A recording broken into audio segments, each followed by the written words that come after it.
So, a while back, I came across a few articles that were claiming that all Japanese people could all be called Sato by 2531. And they actually cited a study by a professor at Tohoku University. And so I thought this was a pretty good opportunity to talk about, first of all, why this isn't true, and to point out sort of the flaws in this argument. And then also, I thought this was a pretty good chance to talk about an application of probability into a problem like this. So, first of all, is the question of how. And so, a bit of background. In Japan, there's the law that requires that all married couples have the same surname. And so, what ends up usually happening is, according to like the culture, the woman will typically take the surname of the man. And what ends up happening, of course, is that one surname increases in number and another decreases in number. And so sometimes, purely due to chance, a surname will become extinct because it has lost all of its members due to marriage. And so we're going to look at a particular surname that's not decreasing, but in fact increasing, and that is the Sato surname, which took up 1.517% of the total population in 2022, and in 2023 this rose to 1.529%. And so the argument goes that there has been a 0.79% increase. And actually, the professor who did this, Professor Hiroshi, they got more accurate data than I could because they're using a website in which this data is locked behind a paywall. And so I assume that is what's going on here. And so, if you say that this percentage grows by, that 0.83% every year, after 508 years, you're going to be at around 101% of the population. And so at that point, the surname Sato will belong to everyone in Japan, and it will have taken over. And then the other part, which I think is much more interesting, is the claim that if we get rid of this law, this growth will slow down significantly. So according to a survey done, around 60.7% of couples at least aren't opposed to having separate surnames. They could be considering it. They could be definitely for it. They might just not be sure and want more information. But reasonably, this is the amount of couples that we could convince at maximum to keep separate surnames if the policy were to change. And so if there is no surname change, then that's going to slow down the growth rate of any given surname that is growing by the percentage of people that sort of want things to be kept static. And so this 0.83% growth rate becomes 0.325% under this case. And then, if we do that same calculation, it'll take more than double. It'll take 1,287 years to get to 100%. And by that time, if we apply the same thing to the population of Japan, which is decreasing every year, at that time there will be less than 100 people. And so this won't really matter that much. Now, an important thing to acknowledge is that this was for an April Fool's campaign, this paper, and it was really not supposed to be taken seriously, and I find it pretty disappointing that a lot of the articles I read actually didn't mention that point and took it as some sort of serious study. And so basically, the logic goes in the left image, similar to the logic in the right image, and both of them paint this absurd picture that is not going to happen. But there is an interesting question here, and that was the original intent of the paper. And the question is, how does changing that policy affect surname diversity in Japan? because this is arguing for a policy change beyond, sort of how humans feel. It argues for surname diversity. And to talk about this, I want to first talk about generating functions, because they're sort of the format that I've been thinking of this problem in, and they're the format that I typed all this stuff into for Wolfram Mathematica to get the code. And so consider this function. F of y is equal to 0.5 y to the power of 0 plus 0.5 y squared. What this represents is a case where a certain person has a 50% chance to have to have 0 children who take after their surname, and one half of a chance to have 2 children take after their surname. So first of all, why do we look at children instead of the people themselves? Well, really, what you can say is that children are the future, and so if you have no children who hold your surname, the fact that you hold your surname does not really matter, because by next generation, your surname will become extinct. And so actually, what keeping separate surnames does is it gives a chance for females to pass on their surname onto the next generation. So that's why we talk about children here, and not the surname themselves, or not you yourself. So how does this work? Generating functions are sort of hard to explain at first, but you just have to believe that they have these neat properties which mirror what we do when we typically do probability.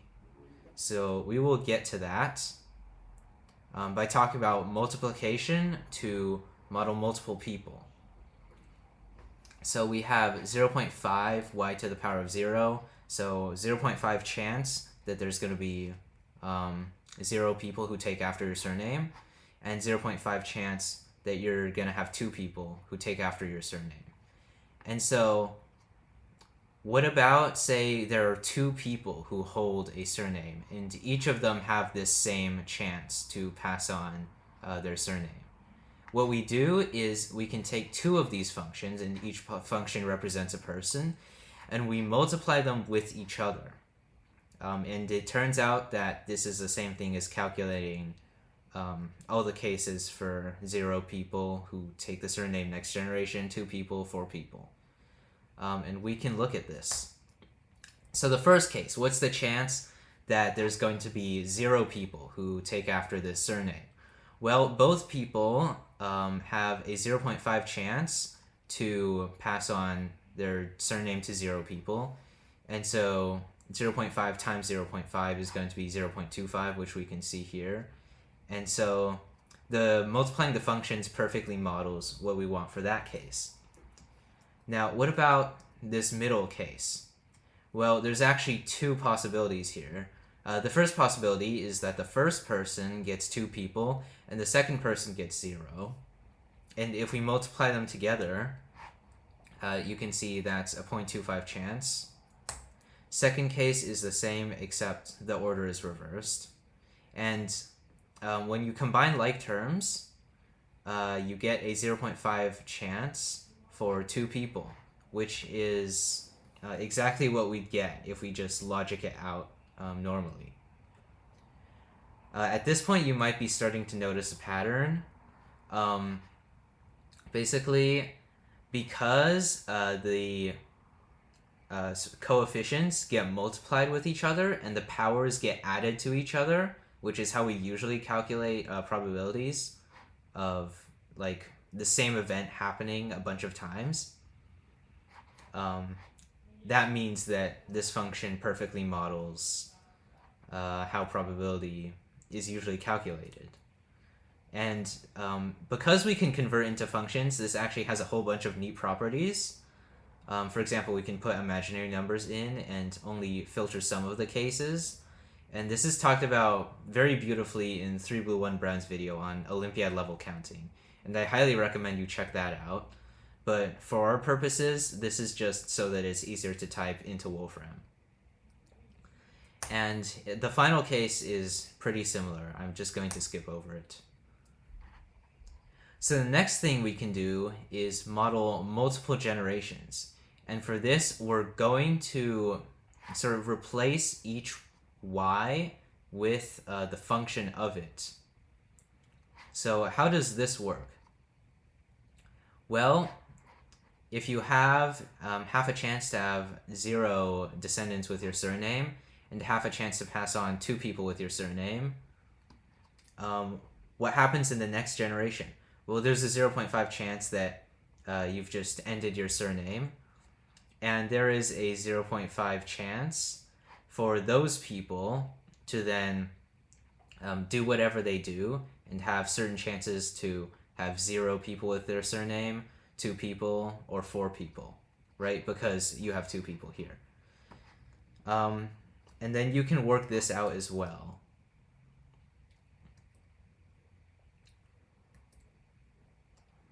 And so for the population of Japan, if we have a surname with n males, and remember under current policy, only the males matter, we can find what happens after m generations by taking the function of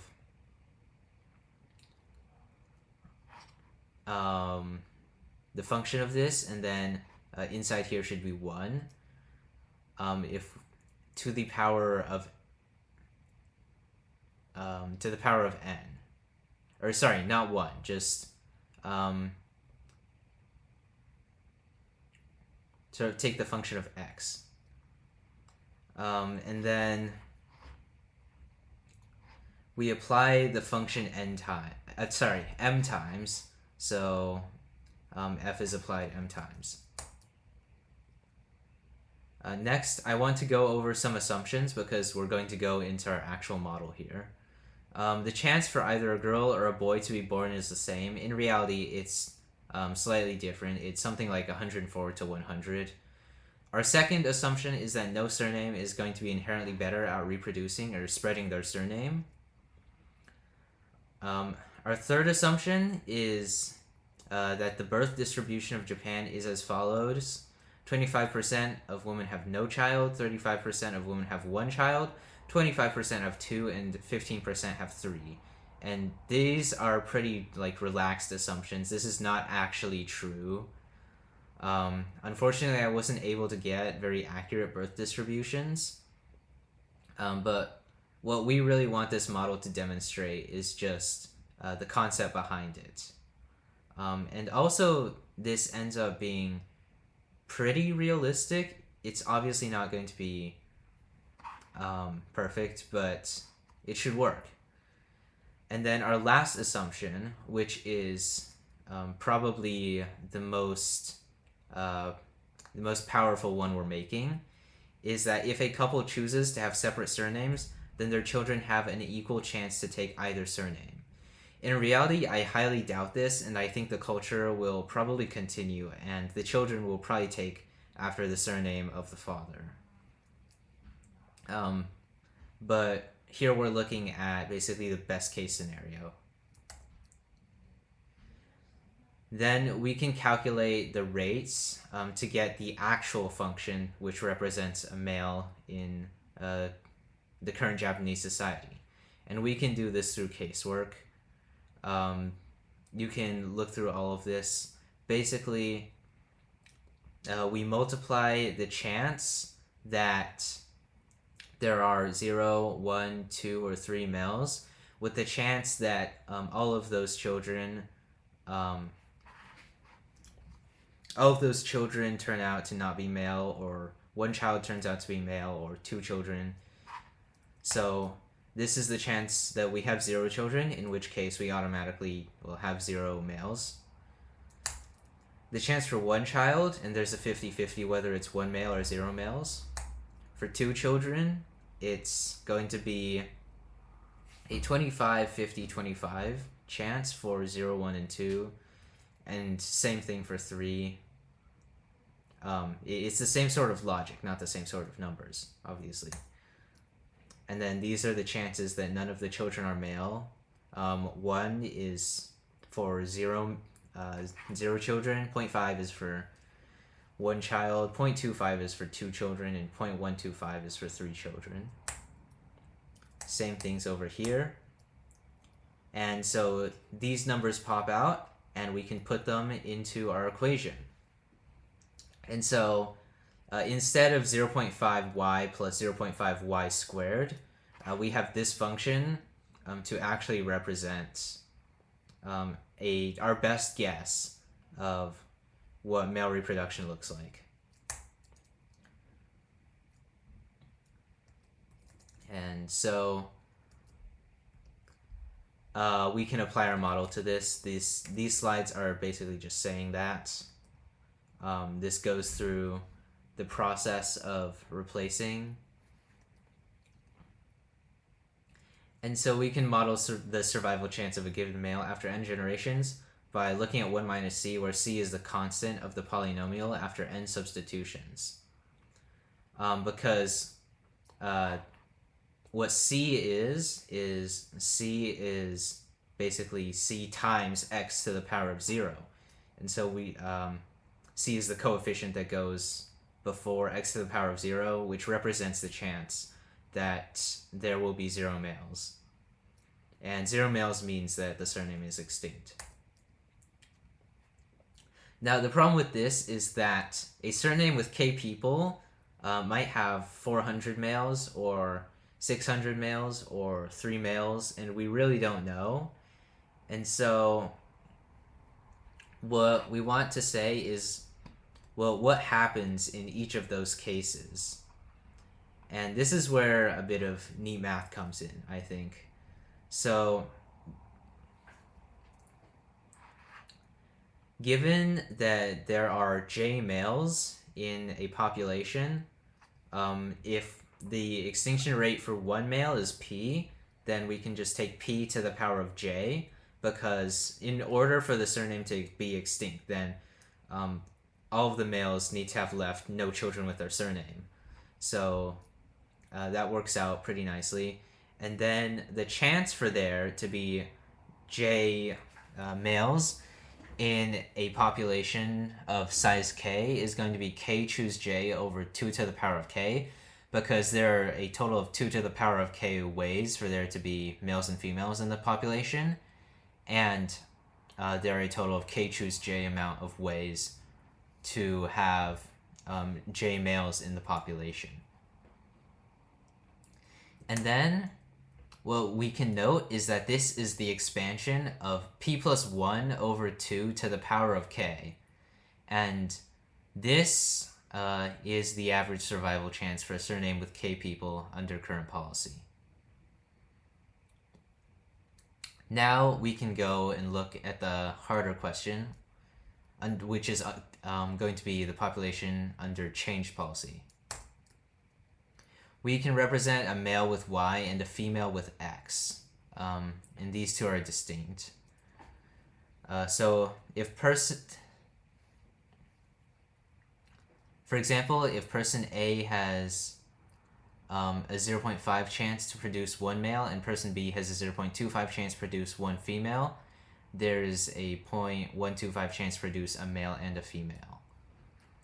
So same thing as before.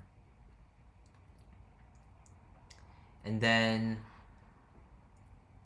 so we looked at the source. Approximately 60% of people prefer or are at least not opposed to holding separate surnames. And this is actually what we did, like, here. I'm just not going to write this out explicitly. I'm going to write the general formula, because there are a bunch of cases, and you can check through all of those on your own if you want. Here is some explanation for the formula. So 0.6 is the chance that independent surnames are kept, and only under this condition do females really matter. So the probability that T is equal to L is the probability that there's going to be L children in total. L choose K plus J over 2L is the probability that there are K plus J children, which have the female surname. And K plus J choose K over 2 to the power of K plus J is the probability that those children satisfy the gender conditions. So what I talked about with the whole how many children do we produce, and what's the chance that they're either male or female. And the male case for this calculation is the same, except for an additional condition where independent surnames are not kept. So, and that goes back to the same calculations that we did up here, because it's the exact same case if they don't decide to have separate surnames. And so this ends up with our final functions being these two.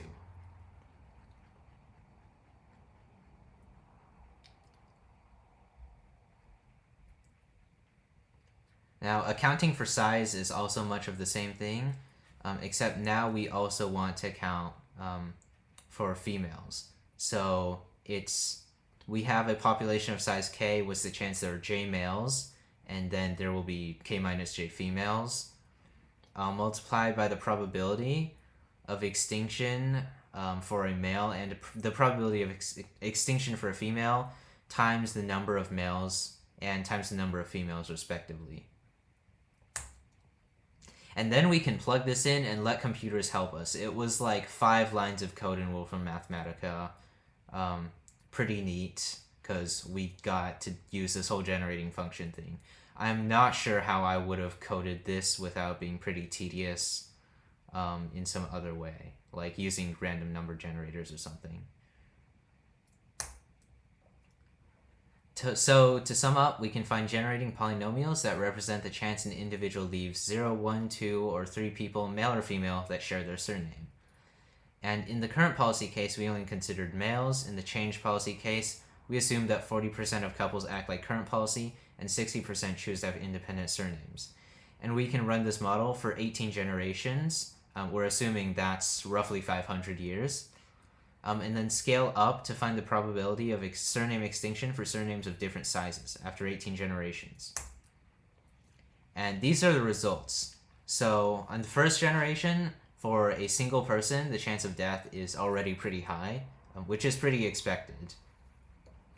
And as this goes on, this gets very high for a single person. And so surnames with a small population are not likely to survive.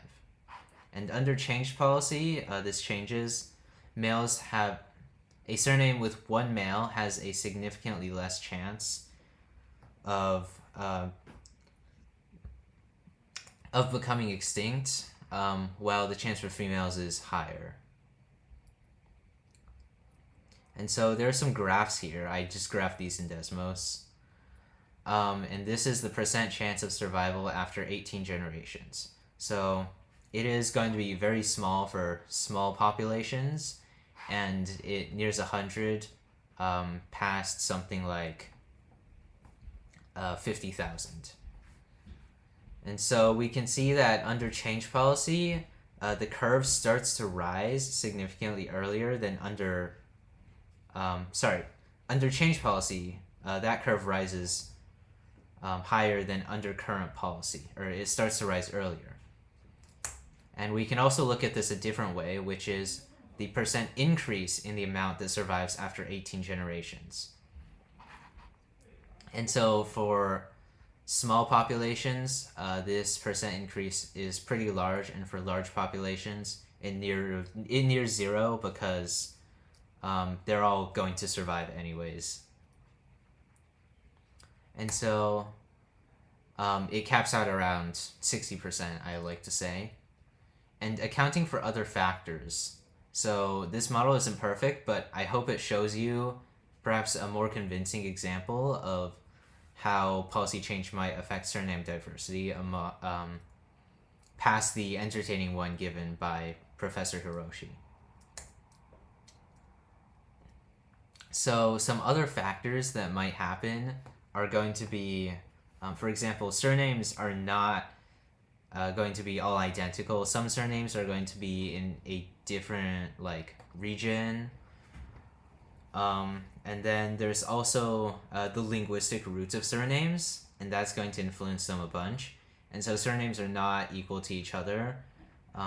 Another factor I talked about earlier on was the fact that it might not be 50-50, even if a couple decides to have different surnames. And so this is not that perfect of a model, and I wouldn't take that 60% too seriously. But I think it was a cool application, and I wanted to share it with YouTube. So yeah, if you made it this far, thank you so much for watching, and I hope you got something out of this.